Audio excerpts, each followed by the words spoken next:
Hello.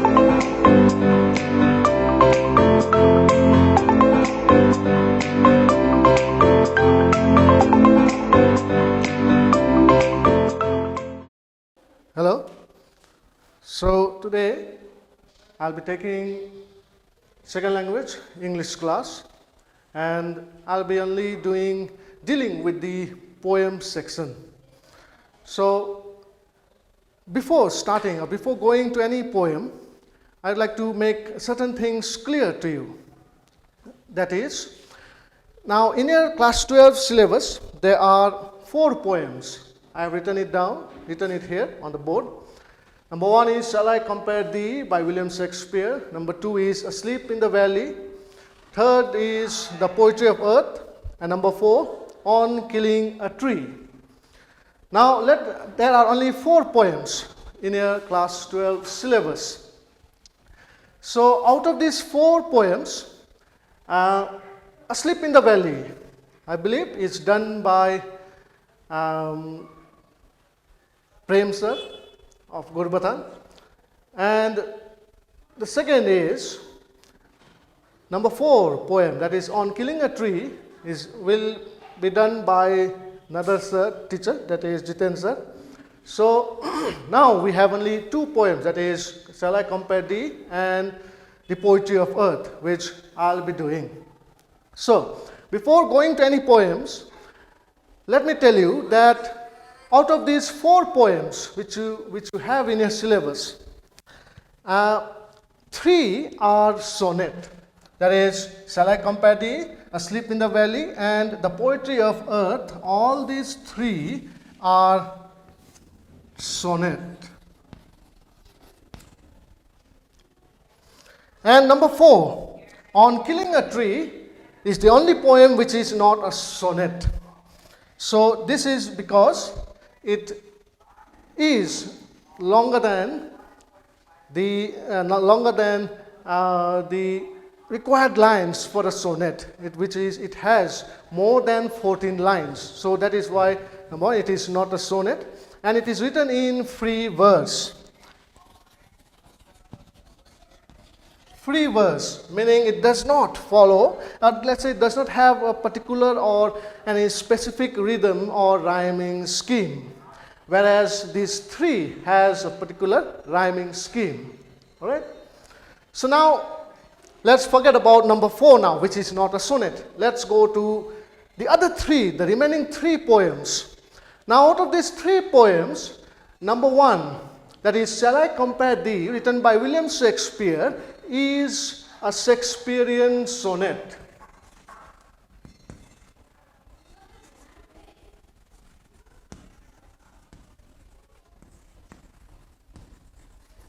Shakespearean sonnet, number 1 is Shakespearean sonnet, and the remaining 2, that is Asleep in the Valley and The Poetry of Earth, are not Shakespearean sonnet. They are, number 2, Petrarchan Sonnet.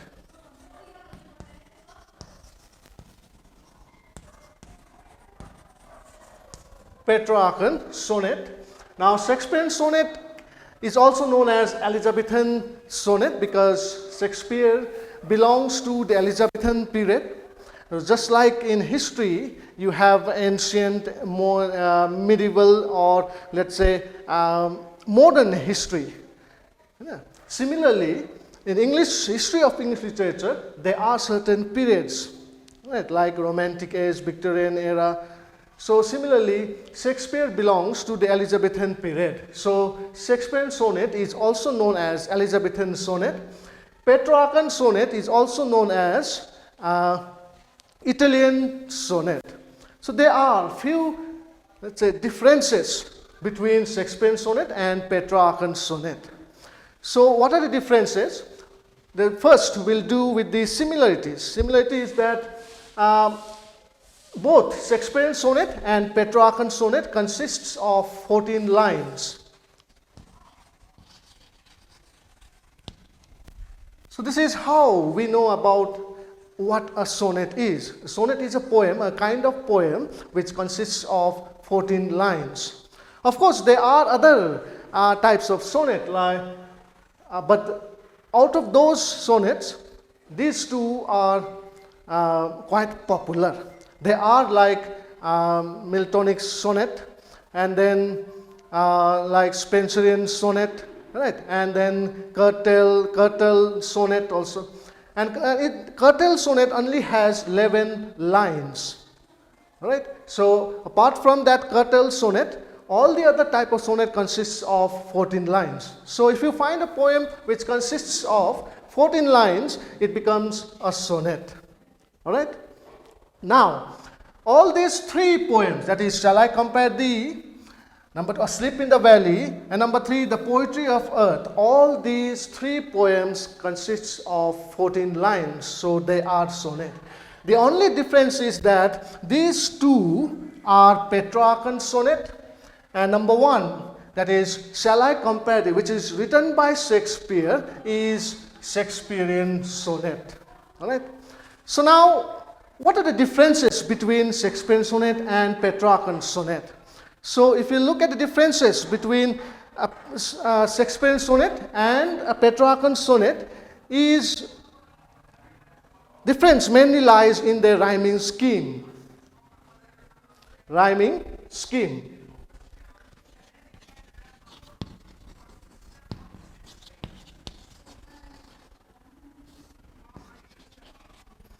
Now, rhyming scheme.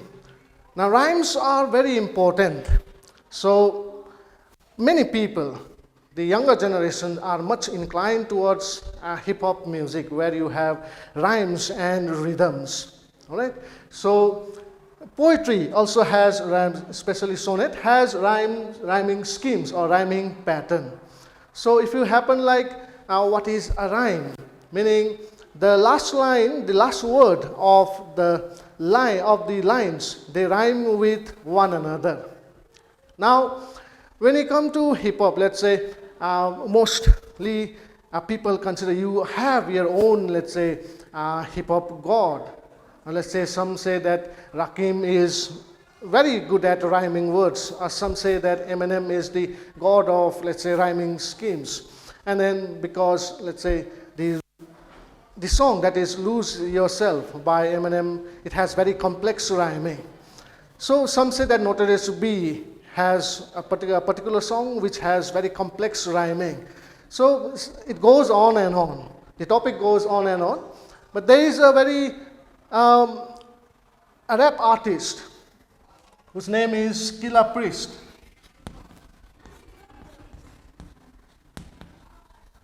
Killa Priest, sorry. So whose song Bible, the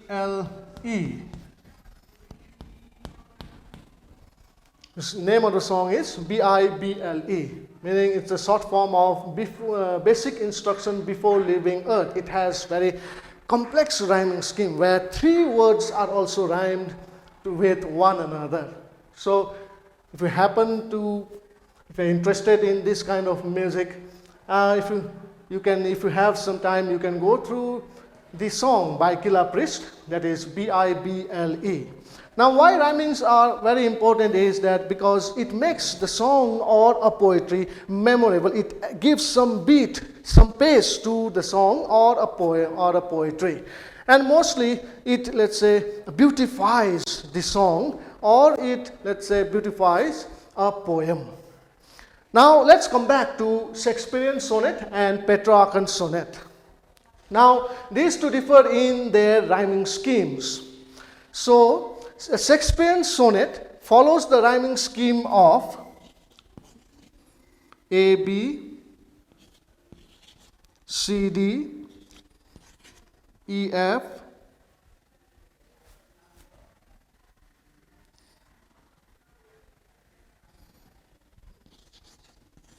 G, G. So A, B, C, D, C, D, E, F, and lastly G, G. Alright. So now you must be wondering, what is these? A, B, C, D, C, D, E, F, and G, G. So now if you go to the sonnet number 18, which is in your syllabus by William Shakespeare, I'll make these things clear to you. Now the first line of sonnet number 18, we are talking about Shakespeare sonnet. We haven't gone to the Petrarchan sonnet. So this is the rhyming scheme of the Shakespearean sonnet. So suppose now the first line of sonnet number 18 written by William Shakespeare ends with the word day. And the second line ends with temperate. Temperate. Third line ends with may. Fourth line ends with date.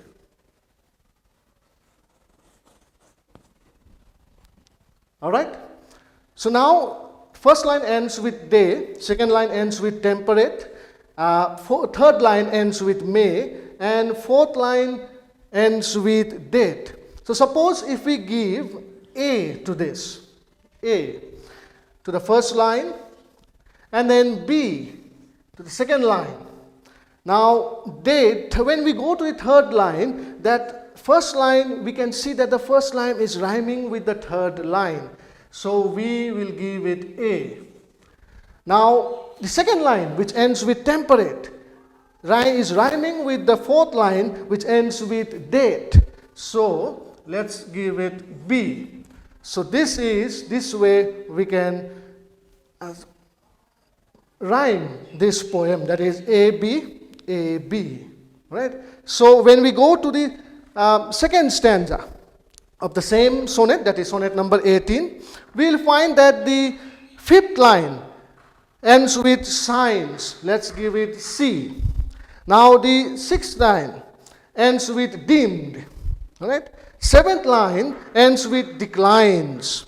Now again, signs is rhyming with the line that is declines. So C, C, and let's say the second line of the second stanza, that is dimmed, is rhyming with the fourth stanza of the fourth line of the second stanza, that is untrimmed. So let's give it D, D.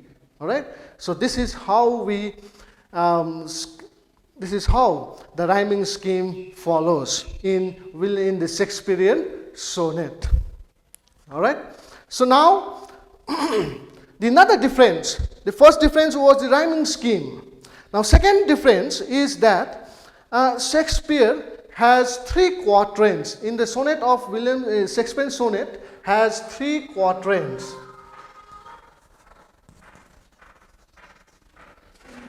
Three quatrains. Now, what is a quatrain? Quatrain is a stanza which consists of 4 lines. All right. So 3 quatrains means 4 plus 4 plus 4. All right. So 4 plus 4, 8.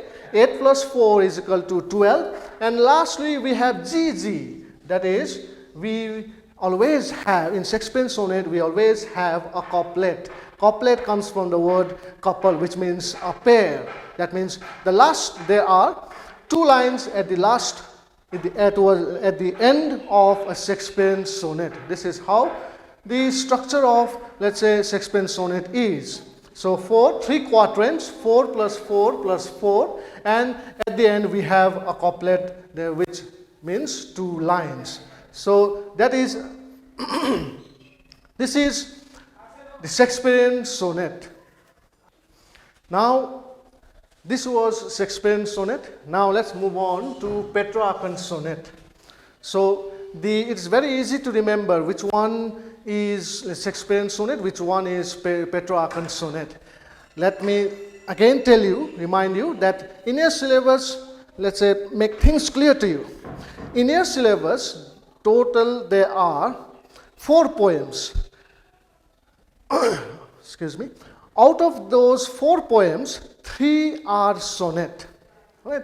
On Killing a Tree is the only poem which is not a sonnet. Right? So out of these 3 poems, the poem which is written by William Shakespeare is a Shakespearean sonnet. The other 2, that is the Poetry of Earth and Asleep in the Valley, are Petrarchan sonnet. All right. Now you know the rhyming schemes of, let's say, Shakespearean sonnet. Now let's look at the rhyming scheme of Petrarchan sonnet. Now Petrarchan sonnet, the rhyming scheme of Petrarchan sonnet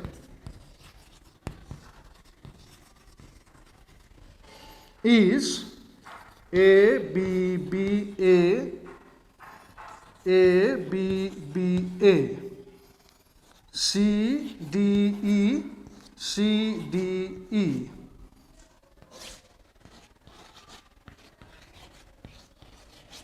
Or CD, CD, CD. All right. So now you can see the difference between the rhyming scheme of Shakespearean sonnet and Petrarchan sonnet. So here the first line and the third line, first line was rhyming with the third line and second line was rhyming with the fourth line. All right.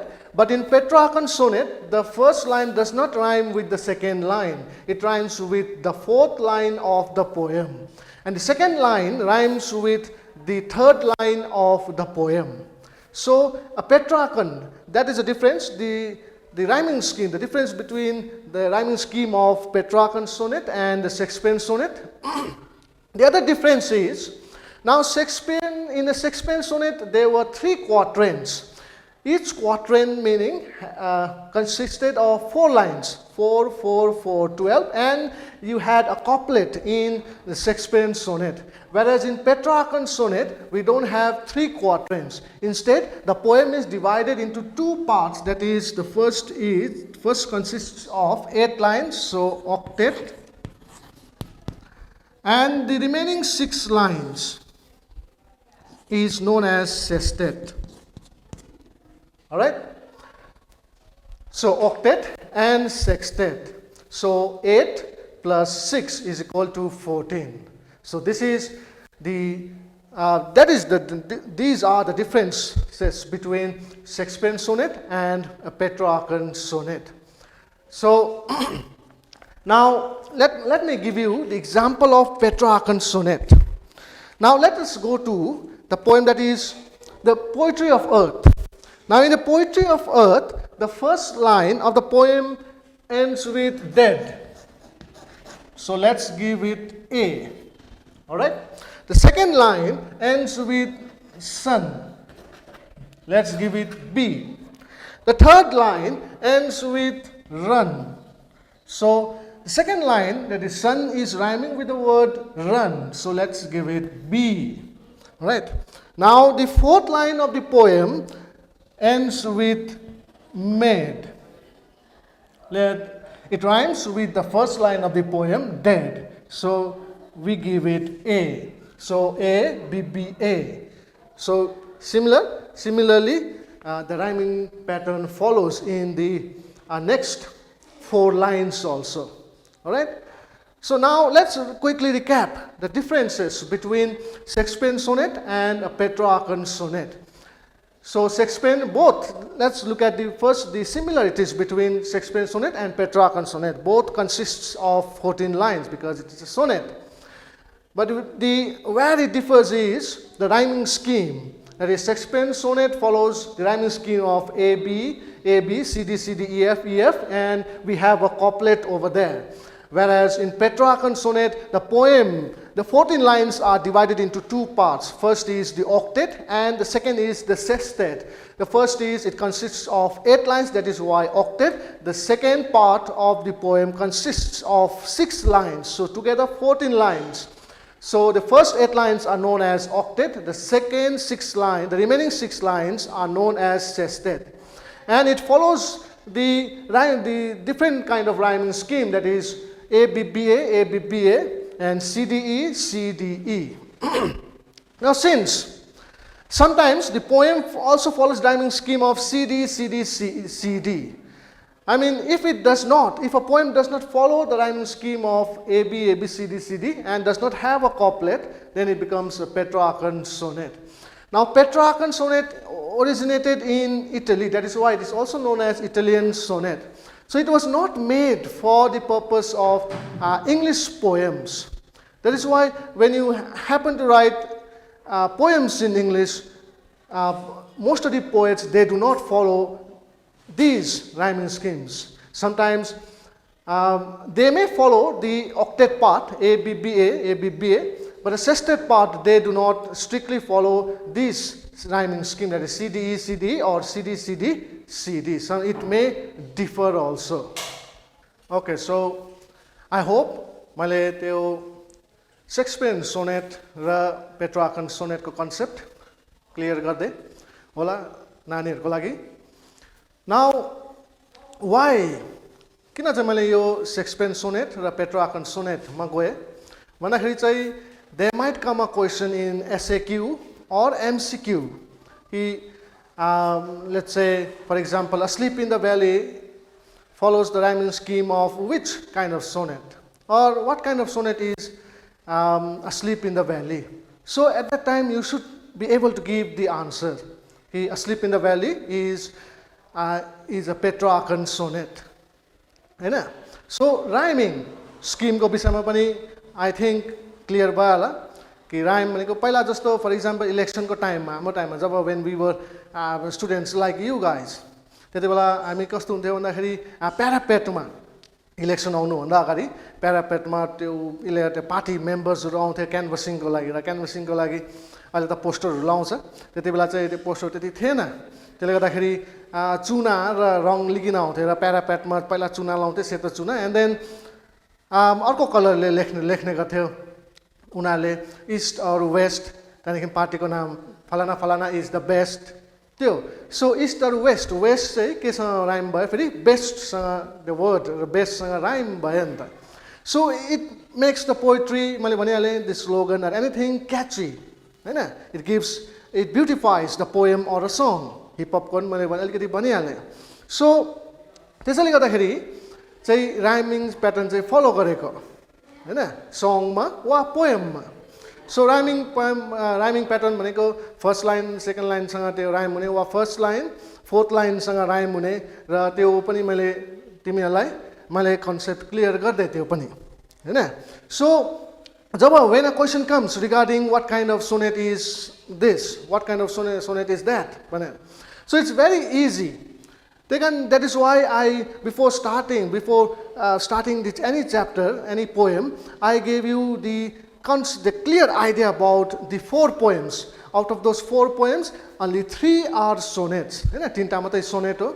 On Killing a Tree चाहिँ लामो भएको कारणले गर्दाखेरि 14 lines मात्रै हैन त्यसको लामो छ line त्यो poem. That is why it is not a sonnet. The remaining 3 चाहिँ sonnet हो. त्यसमा पनि एकदमै सजिलो छ याद गर्नु.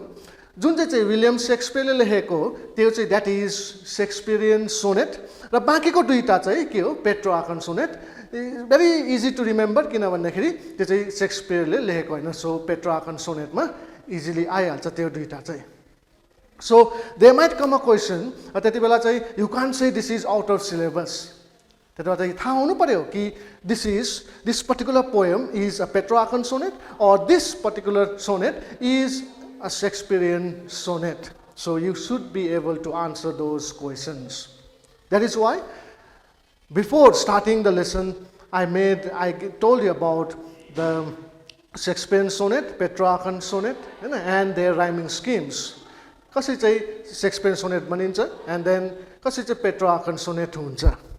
Now the poem which we are going to do today is the poetry of earth. Or firstly जब this poem निकालेको थियो त्यति बेला चाहिँ के थियो भने कि it had a different name. On the grass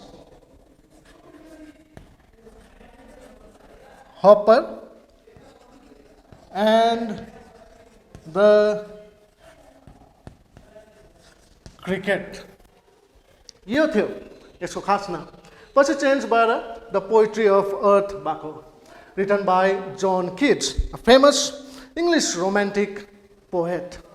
So मैले अघि भने when I was talking about the sonnet, different kinds of sonnet, I told you about Shakespearean sonnet, which is also known as Elizabethan sonnet. So Elizabethan sonnet, why? I told you the reason also. Shakespeare belonged to the Elizabethan period. I gave you the example of history also. like ancient, medieval, or modern history. So similarly, there are ages, periods in history of English literature. त्यसले गर्दाखेरि John Keats belonged to the Romantic age. And one of the characteristics of Romantic poets are that they were afraid to face realities, the harsh realities of life. And they used to take refuge in nature, like William Wordsworth, Stolen Boat लेखेको थियो हैन, जहाँ चाहिँ nature teaches him a lesson. त्यसै नै John Keats is also one of the romantic poets, English romantic poet. So त्यसैले गर्दाखेरि John Keats पनि we find that he is inclined towards nature. Raw the poetry of earth meaning nature को विषयमै आउँछ यो poem पनि, the poetry of earth. So खास नाम थियो On the Grasshopper and the Cricket, Hahn. So now over here the grasshopper and the cricket. Raw cricket भन्दाखेरि त्यो game हैन नि फेरि क्रिकेट खेल्ने. So we are talking about an insect, grasshopper जस्तै insect हुन्छ हैन, त्यसको विषयमा कुरा गर्दैछ, grasshopper and a cricket. So यहाँनिर चाहिँ के छ भन्दाखेरि personification.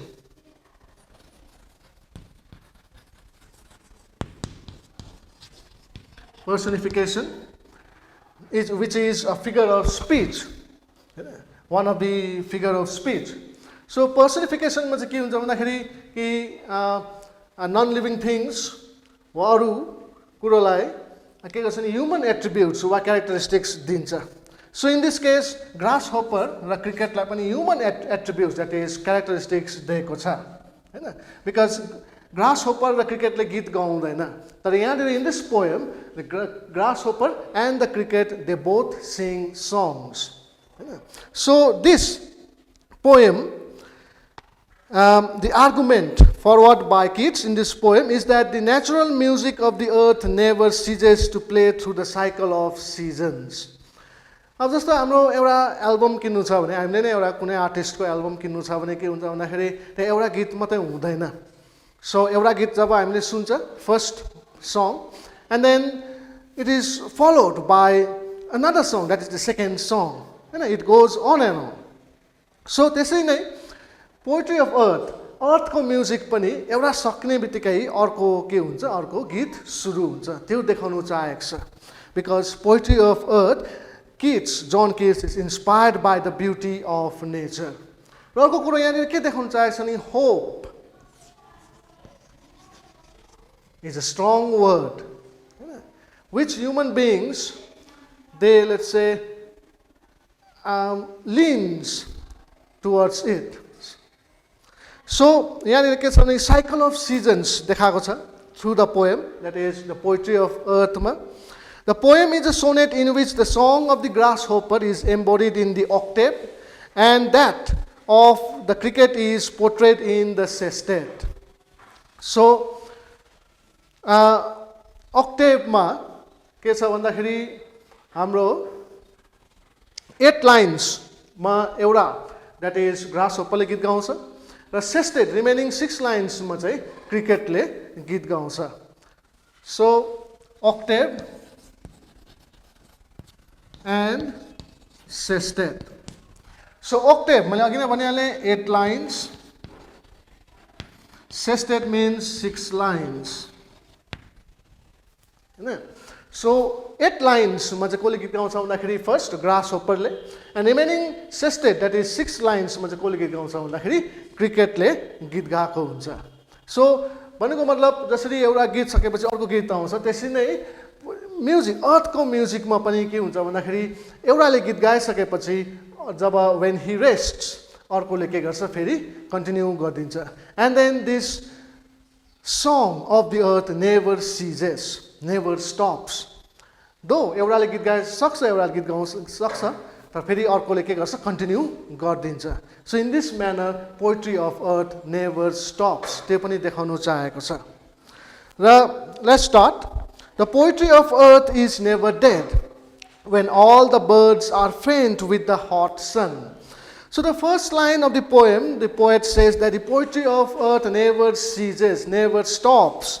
Because when all the birds are faint with the hot sun, so when during summer season, when all the birds are, let's say, feeling very hot, right, and they stop to sing songs, and they hide in cooling trees, a voice will run. So when during the summer season, when the birds are tired with the hot weather, due to the hot day, so they stop singing. So at that time, the birds, they all hide, they all rest under the shade of the trees. Then at that time, who is going to sing? A voice is heard. A voice will run means a voice is heard from hedge to hedge. So hedge means jhari in Nepali. So from hedge to hedge about the new mown made. So new mown means freshly cut grasslands. Made means the short form of meadow. Made is nothing but meadows, grasslands. Meadows भनेको grasslands. So a voice is at that time, a voice is heard from, let's say, one hedge to another. So that means the grasshopper is jumping from one hedge to another. Meaning hedge means jari. So एउटा झारीदेखि अर्को झारीमा jump गर्दै grasshopper is singing the song. Alright. So that is the grasshopper. He takes the lead. Means during the summer season, he is grasshopper is very fun-loving and cheerful in nature. So that is why he is jumping from one hedge to another, singing songs, taking the lead, acting as a lead vocalist. Right, during the summer season, when the birds are all tired of the hot sun and don't even have the enthusiasm, the energy to sing a song. At that time, the grasshopper takes the lead, that means acts as a lead vocalist and then starts singing the song. Right. So in summer luxury, he has never done with his delights, means he sings so gracefully that he doesn't know when to stop. He is not tired. He has never done with his delight. For when tired out of fun, so at last when he is tired singing his song, all right, he rests at ease beneath some pleasant weed. Weed means wild, a jang. Nepali ma bhane jang ho. So weed over here doesn't mean अब यहाँ केटाहरूले खाली weed भन्दा खाली marijuana मात्रै बुझ्छ हैन नेपालीमा भने गाँजा मात्रै बुझ्छ, but it is के छ, weed means jang. So after getting tired, the grasshopper, he takes rest beneath some pleasant weed. Jang ma गएर के गर्छ, he takes rest. Now that means the poetry of the song of the earth comes to an end, stops over there. But in the sestet, now the remaining 6 lines. Now when the sestet starts, that is, it starts with the same line, like the first line, the poetry of earth is ceasing never. Again, the poet gives stress, emphasis on the point that the poetry of earth does not stop. Right? So because of that, he says, the poetry of earth is ceasing never. Cease means stop. Means it does not. The poet says that the poetry of earth does not stop. On a lone winter evening, so in a very silent, lonely evening, when, let's say, people do not come out due to extreme cold out of their houses, due to extreme cold, मान्छेहरु निस्किँदैन त्यति बेला, winter season. Summer season मा मान्छेहरु बाहिर निस्किरहेको हुन्छ राति-रातिसम्म पनि. But during the winter season यति जाडो छ भने चाहिँ मान्छे के गर्छ, सिरक भित्रै बस्छ, घर भित्र नै बस्ने गर्छ. So that is why streets are very less crowded during the winter season. Hahn? So lone, that is why the poet describes the winter evening as lone. When the frost has wrought a silence, from the stove there shrills. So when the frost has wrought a silence, wrought भनेको चाहिँ made. So made a silence means when the frost has, means spins a silence in the atmosphere, in the environment. So from the stove means cooking. नेपालीमा हामीले प्रायः जस्तो stove नै भन्छ, चुला भनौँ न. So from that stove, there's shrills भनेको चाहिँ a sharp, high-pitched sound, and the cricket's song in warmth increasing ever. So त्यति बेला चाहिँ during winter season जब एकदमै जाडो हुन्छ, मान्छेहरू घरदेखि पनि निस्केको हुँदैन, स्ट्रिट्सहरू पनि एकदमै स्ट्रिटमा पनि कोही हुँदैन, एकदमै लोनली हुन्छ मान्छे, अलोन हुन्छ हैन. त्यति बेला चाहिँ के हुन्छ भन्दाखेरि a voice is heard, a song is heard. त्यो सङ चाहिँ कहाँदेखि आउँछ भन्दाखेरि चुलाको छेउदेखि आउँछ. And who is singing during the winter season? That is the cricket. The next thing, cricketले गीत गाउँदै गरेको हुन्छ winter seasonमा. And then as he sings, the voice becomes louder and louder and seems to one in drowsiness half lost. र मान्छे त्यति बेला बेसी अब त्यो जाडो बाहिर जाडो भएको कारणले गर्दाखेरि दे रिमेन इन्डोर्स, गरम तातो वार्म ठाउँमा बस्छ. सो दे आर फिलिङ स्लिपी. सो एउटा सुत्नु आँटेको मान्छेले के हुन्छ भन्दाखेरि हाफ लस, निदाउनु आँटेको मान्छेले के हुन्छ त्यो when he hears the voice of the song of the cricket, the grasshoppers among some grassy hills. उसले के सोच्छ भन्दाखेरि कि he mistakes it for the song of the grasshopper. ग्रासहोपरले कहाँदेखि गीत गाउँदैछ भनेर उसले सोच्छ. So that is why the song does not end. So यसमा के कुरो हो, the things that you need to remember, हैन, त्यति साह्रो डिपमा नगइन हुन्छ पोएम हैन, किनभने जे जति 12 स्ट्यान्डर्डमा जस्तो छ त्यही हिसाबले नै चाहिँ के कुरो याद गर्नुपर्छ भन्दाखेरि समर सिजनमा चाहिँ ग्रासहोपरले गीत गाउँछ हैन, विन्टर सिजनमा चाहिँ क्रिकेटले गीत गाउँछ. सो त्यो ब्लिक एन्ड डेसोलेट विन्टर सिजनमा पनि जब केही गर्नु मन परेको छैन सबैलाई, त्यति बेला पनि देयर इज अ होप. किन भन्दाखेरि वाइ होप?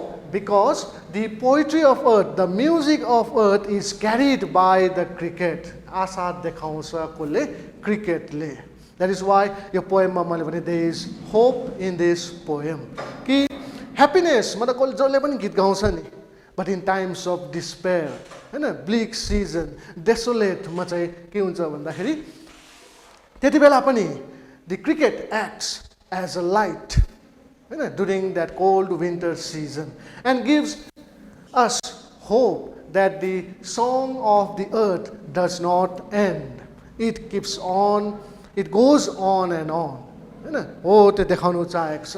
So simple कुरो यहाँ याद गर्नुपर्ने हो. First, it is a sonnet, consists of 14 lines.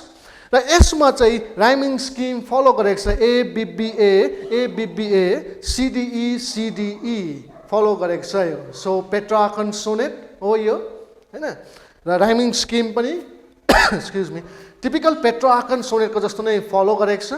Raw yo पोएममा octave raw sestet Petrarchan सोनेटमा कसरी बाँडेको हुन्छ मैले अघि नै भनिहालेँ. र अक्टेभ अघि मैले स्पेलिङ मिस्टेक गरेको छु, अक्टेट लेखेको छु, अक्टेभ TAVE हो. सो अक्टेभ 8 लाइन्स हैन. सो रिमेनिङ 6 लाइन्स छ यसमा. सो टुगेदर 14 लाइन्स हुन्छ. फर्स्ट 8 लाइन्समा ग्रासहोपरले गीत गाउँछ, द्याट इज द समर सिजनमा, त्यो कुरो याद गर्नु पर्यो. The remaining 6 lines that is सेस्टेटमा चाहिँ क्रिकेटले गीत गाउँछ, द्याट इज विन्टर सिजनमा गीत गाउँछ.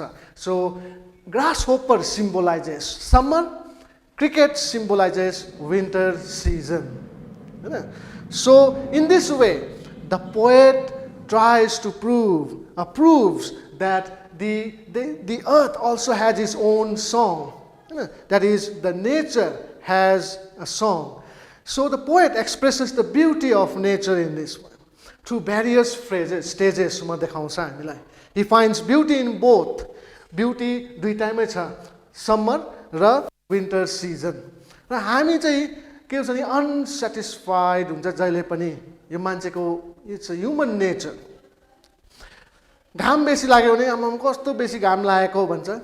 पानी बेसी पर्यो भने पनि कति बिघ्न पानी परेको वी आर नट सेटिस्फाइड हामी जहिले पनि नराम्रो पाराले नजरले मात्रै हेर्ने गर्छ but the poet over here shows finds beauty in both summer season and winter season दुईटामा नै उसले ब्युटी देख्छ एन्ड देन यो साइकल सिजन पनि यसरी नै कन्टिन्यू जसरी कन्टिन्यू हुन्छ त्यसरी नै म्युजिक अफ अर्थ पनि कन्टिन्यू नै बसिबस्छ इट नेभर स्टप्स सो यसरी नै हामीले यो class the poetry of earth poem पनि सकिन्छ थ्याङ्क यू